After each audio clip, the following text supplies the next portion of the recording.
Amini anjuran Alimin, lalu darah tumpah sia-sia. Semua yang hadir dalam pertemuan rahasia malam hari itu manggut-manggut, mengamini anjuran Alimin sebagai salah satu pengurus pusat Partai Komunis Indonesia. Mata mereka merah nanar. Udara malam pada Juni 1925 terasa dingin menusuk dan turut mengentalkan tekad seluruh aktivis PKI untuk melakukan pemberontakan serentak pada Juli 1926 di seantero Nusantara. Selama setahun, pemberontakan itu didahului serentetan pemogokan buruh, tani, dan nelayan tanpa putus di berbagai tempat. Alimin menyusun segala pemogokan secara berurutan. Pemogokan buruh terus terjadi di Semarang, Surabaya, Jakarta, dan berbagai tempat lain. Bara buruh melumpuhkan pabrik sampai Mei 1925. Tercatat 65 kali pemogokan terjadi dengan melibatkan 3.000 anggota komunis. Surat kabar revolusioner seperti API, Merdeka, Proletar, Halilintar, dan Guntur semakin gencar menyerang pemerintah. Kaum tani dan nelayan tak ketinggalan. Darah para aktivis PKI semakin mendidih. Tak sabar hari pemberontakan itu tiba. Mereka segera ingin menumpahkan darah serdadu Belanda membasahi tubuh dan bajunya.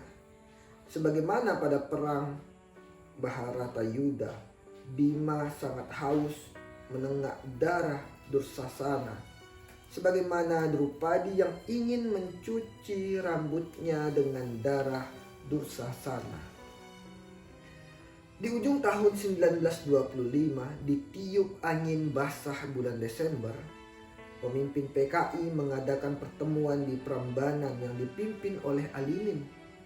Pertemuan ini dihadiri oleh tokoh-tokoh PKI, di antaranya Budi Sucipto, Ali Rahman, Sugono, Surat Raharjo, Martojo, Jatim, Sukirno, Suwarno, Kusno, dan lain-lain. Sedang Said Ali, pemimpin PKI cabang Sumatera Barat, pada pertemuan ini hadir mewakili seluruh Sumatera mengadakan pertemuan kilat di Prambanan. Setelah membahas situasi terakhir, pertemuan Prambanan memutuskan PKI sepakat mengadakan pemberontakan pada Juli 1926. Para petani, buruh, dan nelayan berhasil dihasut oleh Alimin, Musso, dan kawan-kawan. Setelah pemogokan kemudian disambung aksi bersenjata. Kaum tani pun dipersenjatai, dan serdadu-serdadu pribumi pun ditarik dalam pemberontakan ini. Sementara Belanda semakin keras untuk menindak pengurus PKI. Pada Januari 1926, Belanda memutuskan untuk menangkap Musso, Budi Sucipto, dan Sugono. Namun pemerintah Hindia Belanda gagal menangkap karena mereka telah lari ke luar negeri. Mereka telah lari ke Singapura bersama Alimin, Subakat, Sanusi, dan Winata untuk merundingkan lagi keputusan Prambanan. Keputusan pemberontakan ini tak disetujui oleh Tan Malaka. Ia adalah satu-satunya tokoh Indonesia yang mewakili jaringan komunis internasional atau Komintern untuk wilayah Asia Tenggara. Saat itu Tan Malaka berada di Bangkok, kantor pusat Komintern wilayah Asia Tenggara. Bahkan Stalin sebagai pemimpin tertinggi di Rusia pun tidak setuju karena situasinya belum siap. Akan tetapi para tokoh PKI yang tersisa di Indonesia nekat melakukan pemberontakan. Padahal seluruh pemimpin tinggi partai PKI tidak ada di Indonesia. Mereka sedang melarikan diri. Dalam propaganda, para tokoh PKI selalu aktif mendatangi rumah-rumah penduduk, Lalu pemilik rumah disuruh membeli karcis merah seharga setelan. Ya, seharga setalen. Mereka yang telah membeli karcis ditunjuk untuk melakukan huru-hara tanggal 12 dan 13 November 1926. Setahun bersiap, 12 November 1926, pemberontakan pun pecah. Ini tercatat sebagai pemberontakan pertama yang dipimpin oleh sebuah organisasi. Awal pemberontakan bermula di Jakarta. Gerakan pemberontakan sudah berlangsung sejak sore hari 12 November.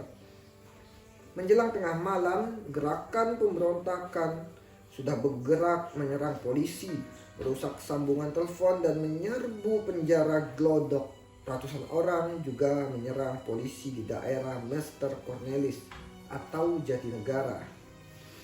Dari Kampung Karet, 200 orang menuju Jakarta Kota. Mereka begitu percaya diri. Massa yang lain muncul dari Mangga II, sementara serombongan orang dari Tanah Abang berpapasan dengan 2 orang reserse Belanda. Aksi propaganda PKI menghasut massa agar dapat digerakkan untuk melakukan pemberontakan. Duel-duel pun terjadi. 2 reserse ini mengalami nahas. Darah serdadu Belanda pun tumpah membasahi tangan mereka. Rata-rata pemberontak membawa senjata berupa golok, pedang, tombak, dan senjata api rampasan. Senjata-senjata itu haus darah. Kantor telepon mereka duduki. Pos polisi diserbu. Sasaran bukan hanya milik pemerintah, tetapi juga penguasa pribumi. Di Mester Cornelis, rumah asisten Wedana diobrak-abrik. Setelah berlangsung 2 hari, pemberontakan baru bisa dipadamkan. Penjara Glodok, Salemba, dan rumah Gubernur Jenderal Hindia Belanda Van Limburgstrom diserang oleh anggota PKI. Orang-orang PKI juga melakukan serangkaian perusakan.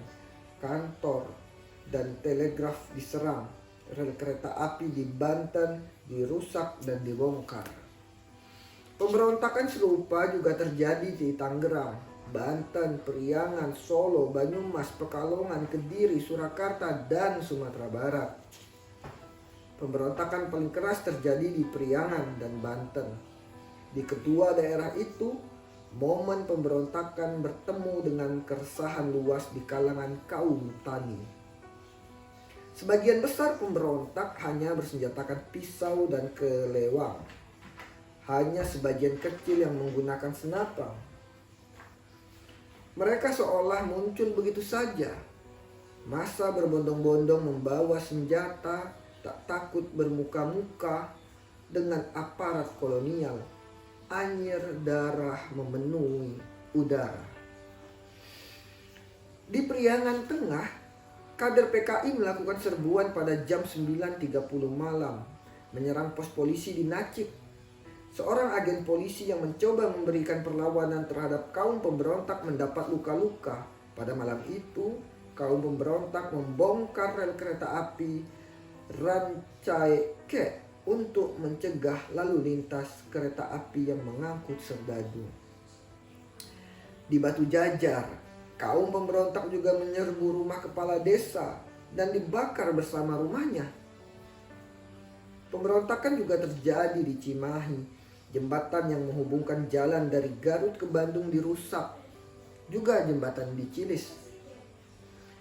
Di Sumatera, pemberontakan PKI baru dimulai tanggal 1 Januari 1927. Pusat pemberontakan berlangsung di Sawah Lunto atau Silungkang. Di sini pemberontakan dipimpin langsung oleh PKI dan Serikat Rakyat. Sejumlah opsir berdarah Indonesia juga berpartisipasi dalam pemberontakan. PKI Sawah Lunto memprovokasi kaum tani yang muslimin.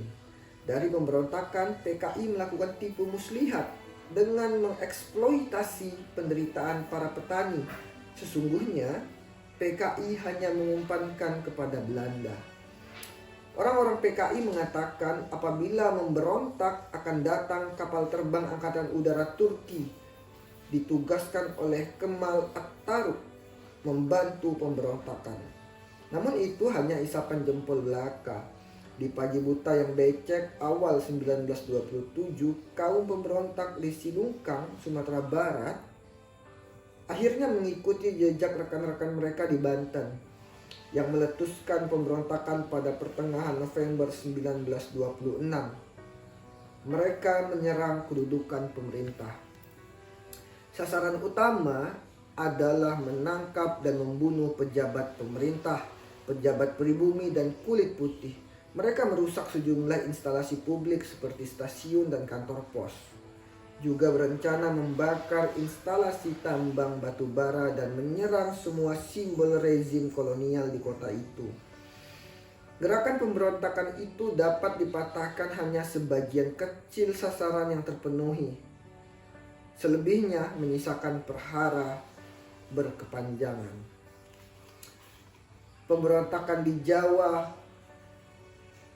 Priangan, Solo, Banyumas, Pekalongan, Kedu, Kediri, dan Banten, dan Sumatera, ada Padang, Silungkang, dan Padang Panjang, pada kenyataannya justru menimbulkan korban pada rakyat. Pemberontakan ini dapat dengan mudah diluluhlantahkan Belanda. Sampai 12 Januari 1927, ratusan bom dan senjata api disita, sebanyak 9 orang digantung dan 13.000 orang ditahan. Padahal tidak semua yang ditahan adalah aktivis PKI.